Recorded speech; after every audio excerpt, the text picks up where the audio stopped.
Hi, and welcome back to another episode of Leaving a Rich Legacy. I'm your host, Jessica Rich, and I'm excited to have my guest, Jerel Stewart, here with me today just to talk about his experience as a realtor, as a father, traveling and living across the country in different states, and how that helped shape him to be the man he is today. Now, as you all know, that this podcast is truly a love letter to my younger self. It's an opportunity to have conversations that we don't often discuss in the Black and Brown community. So I'm super excited to just hear Jarrell's perspective, his experiences in life, and hopefully that it will touch and make a difference in your life. So, Jarrell, I'm excited to have you. And I'm super excited to be here. I'm super excited to be here with you, Jessica. As I just mentioned previously, it's an honor to be on your show and to be asked to be here, definitely. And I'm just, I'm pumped. It's the first time I'm ever doing anything like this. So I'm just excited to, just to add some value to you and what you got going on for sure. Well, one, I'm gonna give you opportunity to share about yourself, but one thing that really drew me to ask you is because I know that like you are a creative person. Like I think about innovation when I think of you because you are looking for different ways to do things, generational wealth. I feel like you're business minded and you are really a go-getter. So I'm super excited just to hear your perspective from that level of things that you do. So first let's start off with who is Jarrell? Like who is Jarrell if I had to ask you? Who is Jerel? That's a great question. And really, I like to keep things simple. I would basically define myself as a child of God. And, you know, um, that could be very broad or whatnot, but that's really how I feel. I really look at myself as an idea, and I'm constantly changing that idea. So um right now, like I said, right now I'm just a child of God, and I'm someone who's looking to add value to the creator and the other children of the creator, if that makes sense. You know what I mean? And just do my part and be about the father's business. Okay. So let me ask you this. How did you get into real estate? That's a very good question. It's kind of a long story, but I'll condense it. As you know, I used to live in New Jersey, where I'm originally from. Um, I made my way to Florida via my dad finding someone and ultimately coming to Florida. And in that experience, that family that we kind of merged with, that you know of, they were in the real estate business. So I had like a passenger seat of real estate investors, people who had kind of lived in the business, were in the business, operating in the business, and that kind of put it on my radar for the most part. And I saw the lifestyle, and I said, you know what, this is interesting. I've never seen anything like that, and I just was like, okay, this is something that's very intriguing, and I kind of kept it on the back of my mind all throughout high school, and ultimately when I became an adult and trying to find myself and find where I settled in at, it was something that kind of popped back up as far as what type of lifestyle do I want to live. It's not just about the money. Obviously, we know we can make great money in real estate, but for me, it was a balance of being able to make money and have a great lifestyle, have time to be with my family and things like that. So yeah, so me coming to Florida and just and being embraced by another family is kind of what put me on the radar of real estate.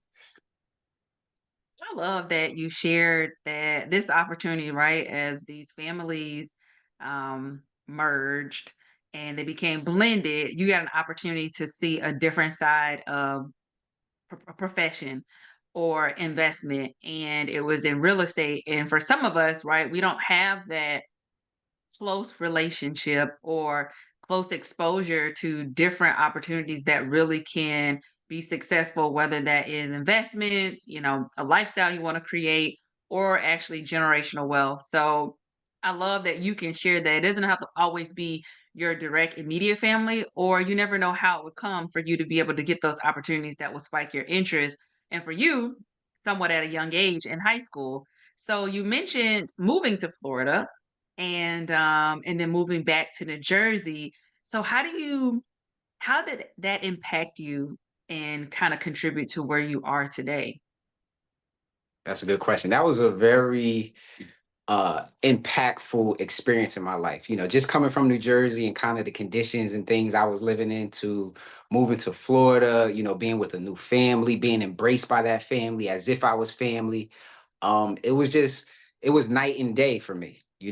Not just the cold weather, moving to the hot weather, right? Which I really, really appreciated, right? We all can appreciate that. But it was just the love and embrace that I felt when I came to Florida. As you know, they say that Southern hospitality, like I really experienced that to the highest level. My family, the Phil Parts and Sheldon and his family, um, they just embraced me, and it's so weird because I wasn't the greatest person at the time, but again, they just embraced me like family. I was coming from a lot of trauma and things that I dealt with in New Jersey. And just to have that was like a breath of fresh air. It just allowed me to let my guard down, because I came down here with my guard up and I didn't know who to trust. I was just a confused kid, but coming and just being embraced by my Southern family, who's still my family today, it was night and day. It helped allow me to be, like I said, vulnerable and just be more open and just let my guard down and be who I was as a person. I think that's one, thank you for sharing. And when I think back, so you moved to Florida, South Florida at that. um, and you're talking about you were not a good person at that time, but you were technically still a kid, right? But the trauma that you experienced, how that probably contributed to how you saw yourself. I think of you in high school, you were quiet. Very quiet, very quiet. Very, very quiet. And I think that's just a reminder that we don't know how people process what they've been through. For you, that I'm not sure if it did or not, but the first thing I thought about was, did that contribute to you being so quiet? Because you were very quiet. And we just never know how different experiences, especially for children, how it affects them and how they interact. I don't think you were not social, but you were just quiet. Or maybe we were just loud, I'm not sure. Well, that's just how it is. Like as a kid, you gotta fill out your environment. You gotta feel who can I trust, who are the enemies, who's this, who's that. You're in a new environment and you're coming from, you may have lack of trust or abandonment type issues, things like that. So you don't know who to connect without, right up front. You just kind of want to fill things out. Um, and that's kind of what I was doing. I really wasn't a quiet kid because I came from New Jersey, and in New Jersey, I was the class clown, right? So I kind of just came down here and I kind of went into a shell just to figure things out because ultimately I didn't want to move where I was living. I even though it wasn't the most ideal, I was comfortable there. I was comfortable there. I had friends there, things like that. So just the drastic culture change because moving from New Jersey to Florida was a huge culture change. Just the way you guys talk, the way your mannerisms, the things you do. It was a lot for me at the time. It was a lot to take in. So I had to move softly. That's how I do. Like even in real estate, when I first got into the business, they want you to jump out the gate and do all this stuff. But I move slowly. I like to observe. I like to feel my way through. And that's kind of what I was doing. Luckily I had you and Nadia and other people who kind of just embraced me as friends and kind of just showed me the way. And here I am today. So, speaking of, real estate and your transition and how they want you to be and that being an adjustment for you, I feel like, a lot of the things that I see you doing either by conversation or on social media, like you are really involved in I'm trying to think of the right word, helping people understand like real estate in general. Like you're sharing the knowledge, right? And I'm a huge advocate of generational wealth in the black and brown community. And I feel like there are so many opportunities for us outside of what we've been aware of that sometimes we just need a resource. So can you share how can real estate create generational wealth? Well, definitely, definitely. If we just look at America in general, right? This is a place of economics, right? So this whole system is built off of economics. And the foundation to those, to those economics is either land or property or just ownership, right? Ownership is kind of how you want to set your foundation up for wealth. And real estate is one of the best vehicles to do that. Obviously, because when you own real estate, one, you own something, right? You own a piece of America, you own a piece of land. And then two, you get to build equity, right? So we understand that when you're talking building wealth, generational wealth, you want to have ownership, you want to have equity. The power in equity is that equity can be leveraged and equity can be passed down, right? So, and majority of Americans start their wealth via owning real estate, so that's something that a lot of our people, if you know the history of redlining, black codes, and all those things, how we've kind of been excluded from that part of America, owning property, being able to build equity to ultimately pass down to our younger generation, to our heirs. So real estate, I would say, is the foundation of building that generational wealth that we all talk about, that we know is very necessary to sustain your family and your life in this country. Can you just elaborate a little bit about redlining? Like, what have been some of the intentional blocks put in place to prevent us from owning property? Well, there's been a lot of rules and regulations, but a lot of times it comes down to the bank. And when you talk about redlining, that was a system where they would literally go on a map, take a red marker, red crayon, and you know just map out certain areas in the black community where majority black people lived, and these were areas that they would not lend to. Now, some would say that was a racist thing. Some would say, as many different things you can say, and I'm pretty sure it was a accumulation of all. But ultimately, in those areas, there were very high risk areas because we know in the black and brown communities were high violence, low credit scores. So from a bank's perspective, these areas were areas where they didn't think people would pay the loans back, or they just were higher risk. And again, there were some racial implications as well, but it didn't afford for us to go get the loans and the funding we needed to beautify our neighborhoods and to ultimately buy suitable property. So we were left kind of with the ghettos and with the dilapidated areas, which we call the hood and the ghetto today. These places weren't they didn't become how they are now on accident, right? This was a very intentional thing, and that's why now we have to be intentional about reversing this, okay?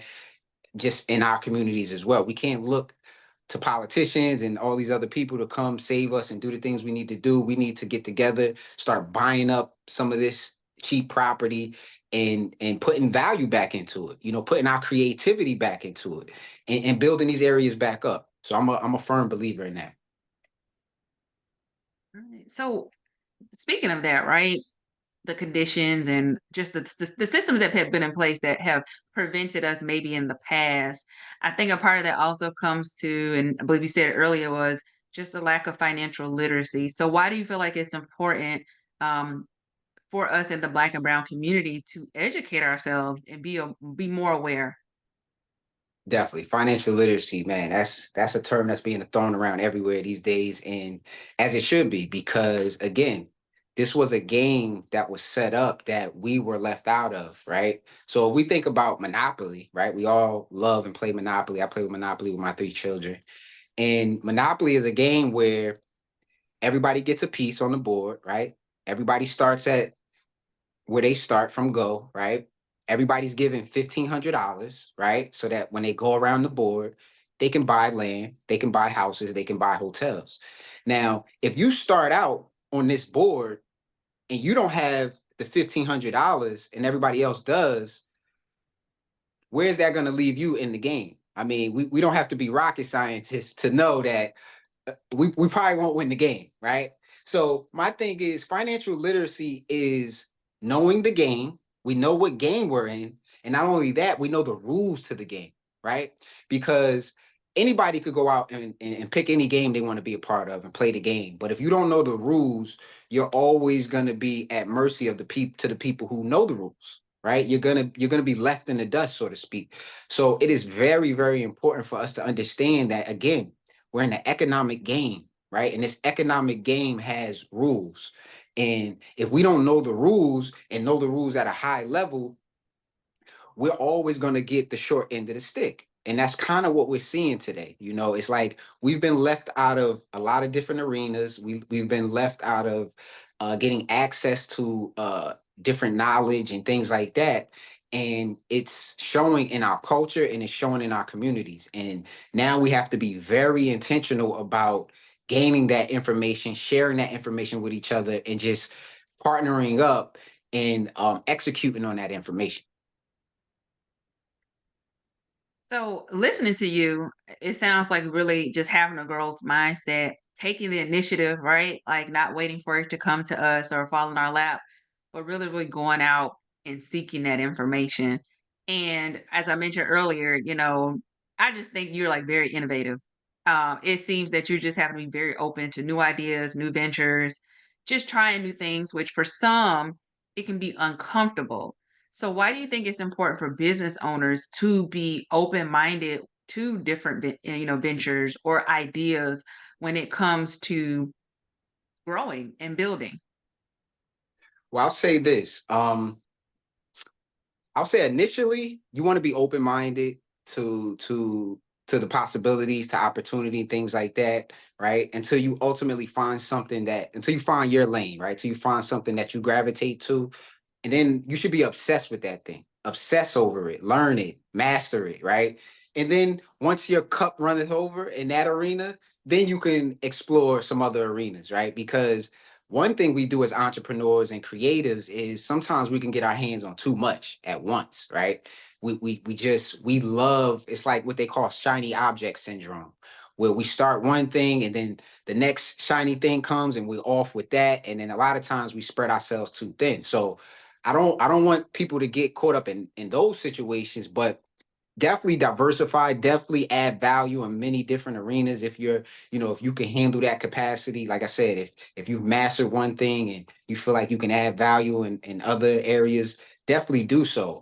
Because we know just our people, we're a colorful people. We've got many, many, many different talents, and it just wouldn't serve us to just stay in one arena, right? We're not exercising the true value of our creativity and value. So I'm definitely an advocate for diversification and just trying new things, but don't spread yourself too thin. Master one thing before you move on to the next, for sure. I love the highlighting, don't spread yourself too thin. That's a part of self-care. Don't burn yourself out, right? Even if you have a goal or desire, pace yourself, right? On what you want to do. In listening to that, I want to ask you. So when I think about what you just shared, you shared some things with me about like, hey, I've connected with this person. Let me see how it goes, and then I might have an idea or a connection for you. So why do you think it's do you think it's important to have community? And what I mean community of like-minded people. Along my journey, at one point I felt alone because I don't have a lot of business owners that are close to me. So there's some things that I had to go through and figure out and stumble and hit a roadblock and had to go another way. So for you, what's your thought about having community, but community of like-minded individuals? Well, community is key. Again, we go back to us as Black and brown people. We're tribal people. You know, we come from tribes. We come from strong community. That's in our DNA. You know what I mean? We can't get around that. And when we do feel alone, sometimes we feel alone when we're really not. But if we do feel alone, you know, it's because we don't feel that sense of community. It's like, where's our tribe? We know they're out there, but they're just not with us. And a lot of times you just need that so you don't burn out, which you just mentioned a little previously. You need other people that can kind of charge you up when you're not feeling about what you need to be about, right? You need people who can hold you accountable, right? So we all need that camaraderie, so to speak. It's very important just for accountability, just for ideas. masterminding is a natural law that is a very powerful thing, can help you scale uh, faster rather than slowly, right? So community is key. It's part of our DNA. It's something that gives us strength. It gives us power. Trying to do things on your own. I mean, it's not impossible, but you do risk burnout. You risk pushing yourself to the limit. And we know mental health is a very serious thing. It's something you definitely want to uh keep in balance, right? So, and that's basically what community does. It gives us balance. If I'm to sum it up. Okay. Well said. Well said. So Jarrell today is a realtor, a businessman. But I already recall Jarrell when I first met you as an athlete, right? So you played football in high school. And I know that I've met a lot of people recently where they talk about the transition of athletes, um, more focused on young men that transition from either high school or college football. And they're trying to figure out life, right? Because that's all they know. So, what advice would you give young men about being an athlete and preparing for life? That's a great question. I think being a student athlete is one of the greatest things you can do. It just prepares you for so much. It gets you ready to. It helps with your communication, right? I play football, as you just mentioned, so that's a team sport. I have to learn how to listen to my coaches, be coachable, which takes a skill, right? I have to be able to communicate with my teammates. That's a skill in itself. I have to be able to understand that things are bigger than me, which is a skill in itself. I mean, there's so much that you learn. Um, just being a student athlete and just having a balanced school, balance your sport that you love to play and do with your friends. You learn so many social skills. You learn how to communicate. Like I said, you learn how to be coachable if you want to do things at a high level. And it's very important for a young man because as a young man, you're trying to figure yourself out. And a lot of times we figure ourselves out through other people, through our role models, through our friends and family and things like that. And when you're a student athlete, you're spending a lot of time with your teammates, with the people you play with. And you're learning a lot, you're picking up a lot.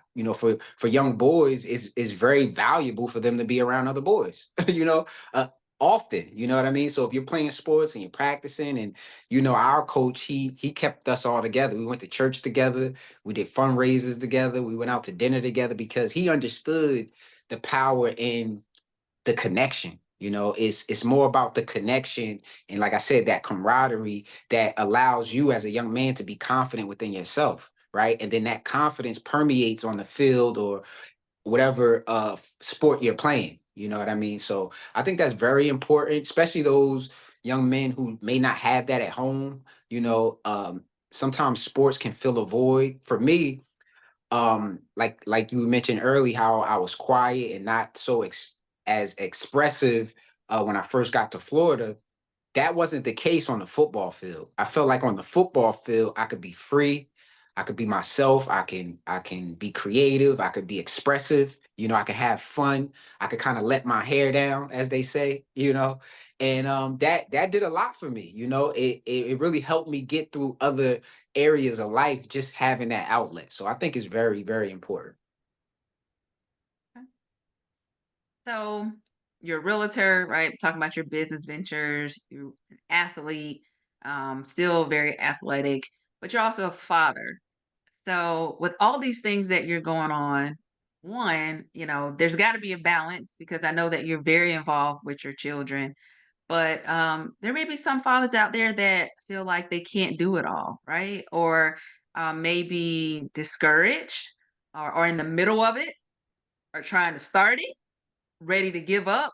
So what is some advice that you would give to fathers out there? That's a great question. Listen, as a father, I'm still figuring things out as well. With any young fathers out there or older or whatnot, they know that we all are constantly learning as this thing goes, because the thing about children is they're growing, right? They're constantly changing and things like that. And man, it's the greatest thing you can ever do, because just being able to raise a piece of yourself is like, it's a very fascinating thing, and you see a lot of your own flaws, you see a lot of yourself in your children. And you know you really, as a parent, you the first thing you do is got to give yourself some grace. I know we throw this word out there a lot, but you really do. It's key, because we all want to be the best parents we can be. And sometimes, like me, I'm very hard on myself. That's how I get the most out of myself. But then I also realize, like, I'm learning and I'm trying to figure this out. And I don't have all the answers. So I have to give myself grace. I have to understand that, I'm figuring certain things out. I try certain things with my children. If they don't work, I'll fall back. So I share this one story where my children they love to play soccer, right? And me being a student athlete, I want to support that. And I'm like, okay, well, you guys chose soccer. I didn't choose it for you. So you want to play. I'm not forcing you. So let's be the best we can be at this, right? So I get them a trainer and things like that. And what I noticed was my son he was more responsive to the trainer than my daughter was. My daughter kind of, she just, she was getting a little frustrated and things like that. And I just didn't understand. I thought maybe she was being lazy or didn't understand what it takes to be great. You got to train, things like that. And ultimately, through, having conversations with her and other people, I realized that I was pushing her too hard. I was pushing her too hard, and I was taking the fun out of soccer. Mm. Now that wasn't the case for my son. He wanted to be pushed. And maybe that's a dynamic between males and females, girls and boys, I don't know, but that was the dynamic with those two. And as I saw that, I said, you know what? And me and my daughter have had heated discussions about this, where she's frustrated. I'm making her go train, and I'm frustrated because I feel she's being lazy, right? And I'm just like, no, I'm not gonna let you be lazy, right? But once I took a step back and I kind of looked at the whole picture, and I asked, I had to ask myself, like, am I pushing her too hard? So, long story short, I tell her, you know what, you don't have to train. If you want to train, you can train. I fell back. Turns out she gets better on her own, right? She didn't need the training. So she found ways to train on her own, or just get better in the midst of practice of the practice she already has. She meets up with her friends. Sometimes they, do their little things. And I realized, like, maybe I can't push her the same way I push my son. I can't do the things I do to her that I do to my son. So, just little things like that we learn. And it's not something I kick myself in the butt over. I something I saw, and I adjusted, and that's kind of what we're doing as parents. We're parenting from the basis of what we know, and what we feel is right. We collect the data, and if we need to fix something, just fix it, and just make sure, if your goal is to have the best connection with your children as possible, stay open-minded, keep your heart open, listen to your children, allow them to help you grow as you want them to grow, you know.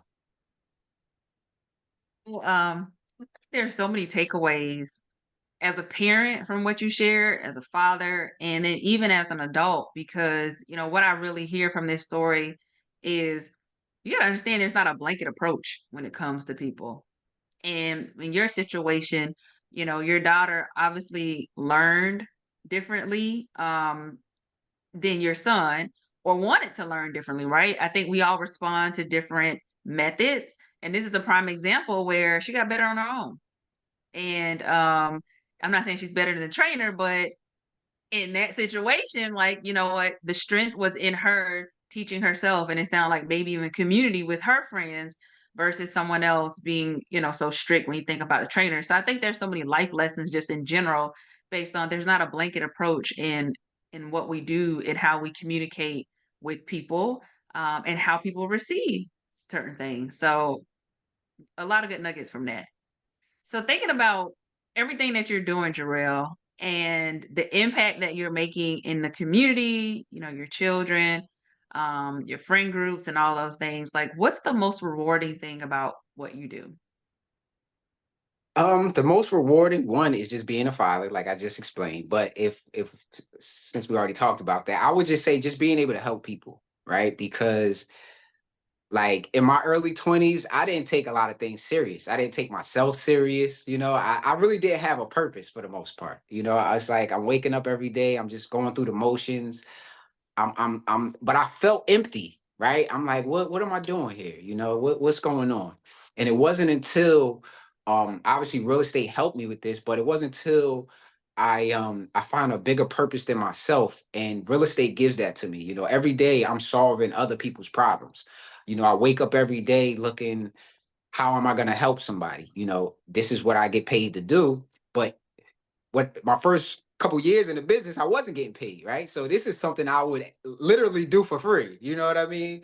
And really, what kept me going was helping people. Majority of my clients may be in some type of situations, whether they're facing foreclosure, they're in bankruptcy, they're in very distressed situations. And I'm more than a realtor to these people because a lot of my clients, I'm sitting down with them for hours, and I'm trying to give them hope because these are people who may be losing their homes, their credit's jacked up, they have bankruptcy on their reports, and now they have to try to find a way to move on, and just turn the chapter in their lives. And a lot of them, they're down and out, and I'm able to come in and just with a lot of times, just with my energy and with my words, I'm able to just get a little sense of hope from these people. And all of my clients, we help them get what they ultimately want. We help them get rid of their properties in whatever way we need to do it. We get them some money in their pocket, even when there's no way they can get money, right? And they're able to move on to their next situation with the best thing ever is peace of mind, right? So that for me is very, very fulfilling because like I say, I get a lot of clients who are, when they meet me and I go sit with them, they're like, Jerel, there's no way this is going to happen. There's no way we're going to be able to make that and this. And I just come in with this extreme level of confidence and hope that everything's going to work out. And I get that confidence from, as I mentioned earlier, of me being a child of God, right? Is because I know the power in me and I know the power behind me, right? I know, like, if I come in with a level of confidence and hope and that things are going to work out, usually they do. Do I always have all the answers? No, but what I do know is that I'm going to come in and I'm going to do everything it takes to make sure you're okay, right? And that is what drives me. That's what keeps the fire in my belly because it's not about me anymore, right? I wake up every day and it's about who am I helping today, right? And that, like, I'm flying out the bed, no alarm clock. I'm jumping out the bed and I'm ready to get after it because other people are counting on me. It's not just me counting on me, right? That's the greatest feeling in the world to me. I feel like that's what makes you a legend, right? Because the more people we help, the more the idea of us stays around, right? You think about the people we love, the Martin Luther Kings, and then I'm not putting myself in the category with these people, but we love these people so much because they help so many people, right? And they just stay on our mind. And that's ultimately what I'm out here to do. I'm out here to just help so many people and just stay top of mind, whether it's my children, my family, people I help. And I just want to stay relevant, right? I want to live forever. And I do that through other people. That's good. That's real good. And I love that you shared your truth about, like, in your early 20s, like, at one point you didn't know what you was doing, right? And then you got into real estate and you weren't really making money, right? So sometimes I think people see um the later part of the journey. They didn't get to see when you were like, okay, is this gonna work out? So you discovering your purpose and you talked about like it being through helping people. What advice would you give an individual who is like want to give up and not sure if it truly is purpose work? I see.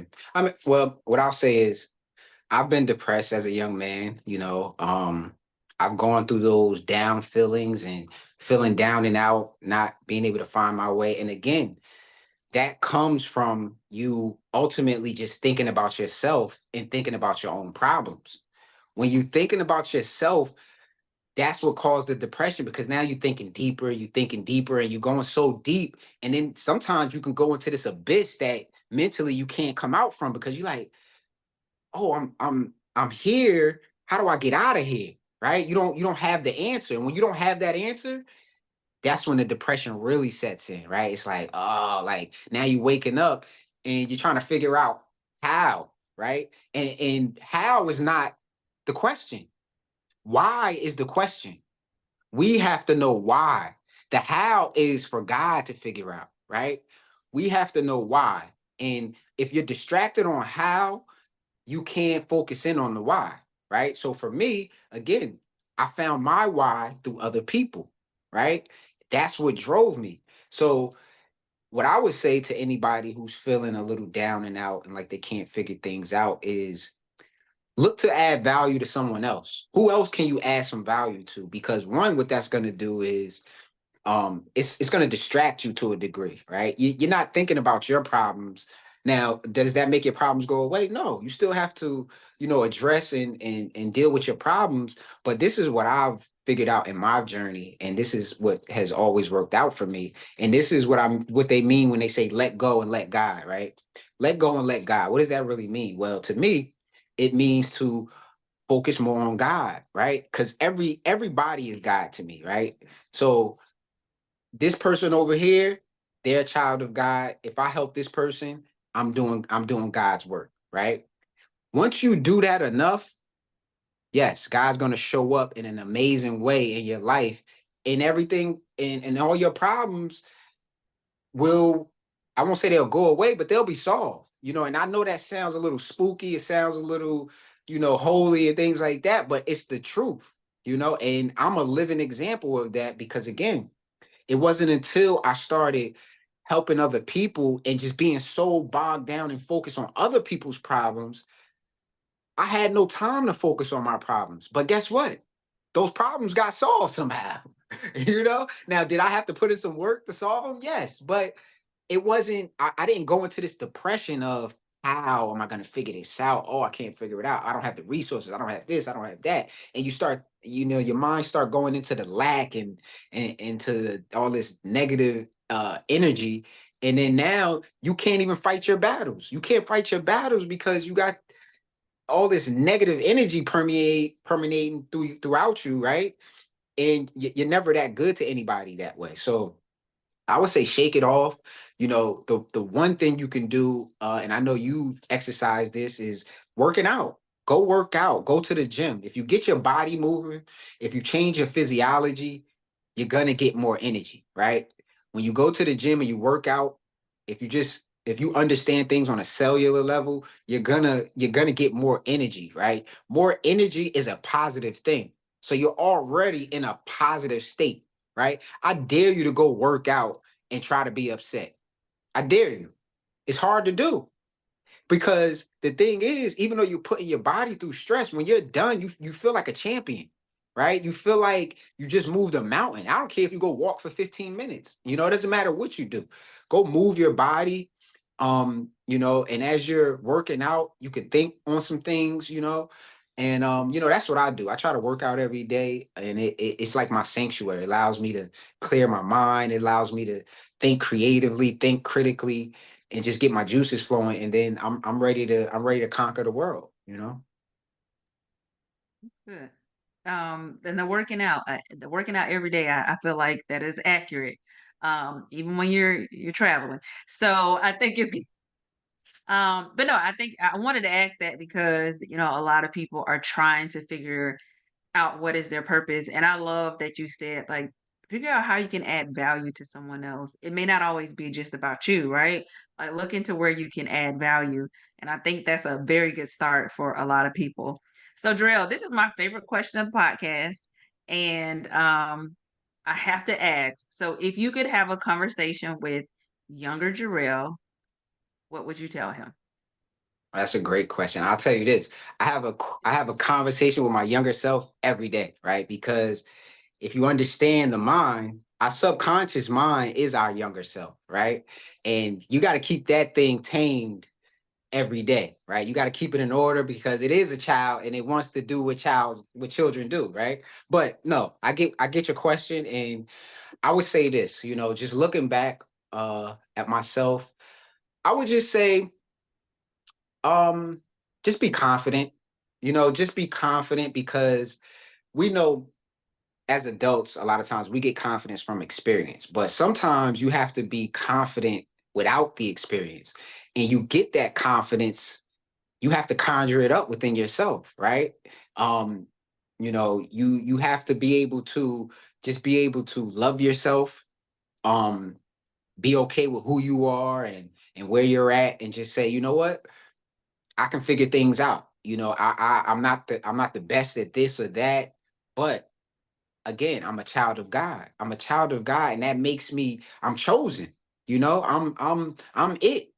You need to take on this mindset, and not to be arrogant, but just to love yourself enough to know that you can figure things out even as a kid. We all live and learn, right? And I think a lot of times as children we just hold on to things that 2 3 4 years down the road doesn't matter. And we got to it's so hard to understand because as a kid you think your life right now is everything, you know what I mean, and you kind of get bogged down with things that won't even matter 6 to 12 months from now. So I just think as a kid, if you go into everything confidently, you'll have a much better experience. And that's all we're doing as children or young adults, is just trying to have the best experience we can have. And a lot of times that's predicated on your perspective and your attitude. So if you can be confident and positive, you'll have a better attitude and you'll ultimately have a better experience. I love that you started off with you have a conversation with your younger self every day about the subconscious mind because I think a lot of people don't realize a lot of things that we hear and even tell ourselves come from come from our childhood. Right? So it's something that's happened as a kid or you're still having a childlike mindset because someone said something, someone made you feel a certain way and it can show up as an adult. And if it doesn't show up where you behave a certain way, it can show up just in your thought process and what the way that you think, whether it's negative, lack of confidence, self doubt, so subconsciously, you never know how you're impacted, but you have to be intentional about pouring into yourself to not get trapped into that. So I like that you touched on that. So how can people connect with you, Jarrell? Well, I'm on Instagram, I'm on Facebook.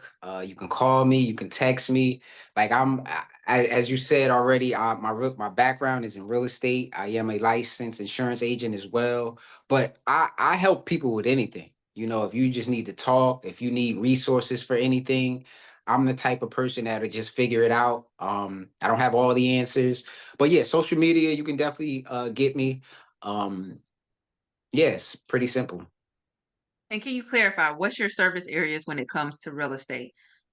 Real estate, all New Jersey. I service all of New Jersey, the whole state, definitely. And again, I got a property I'm selling in Florida right now. So like I said, I can help you with whatever. Again, if I can't directly help you, I can find you the resources if that's something you need help with.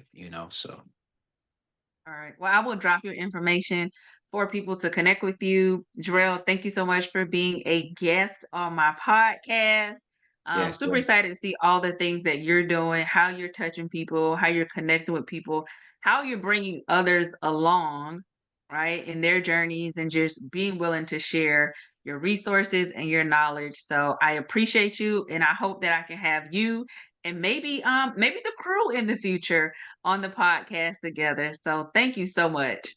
Thank you. Like I said, it's been a pleasure. I'm always excited and eager to be in your space and share any space that you're sharing. I definitely admire you, and you've always been a great friend. And like I said, anytime I can add value to what you're doing, I'm there. So thank you. I appreciate it. See you on the next one. Peace.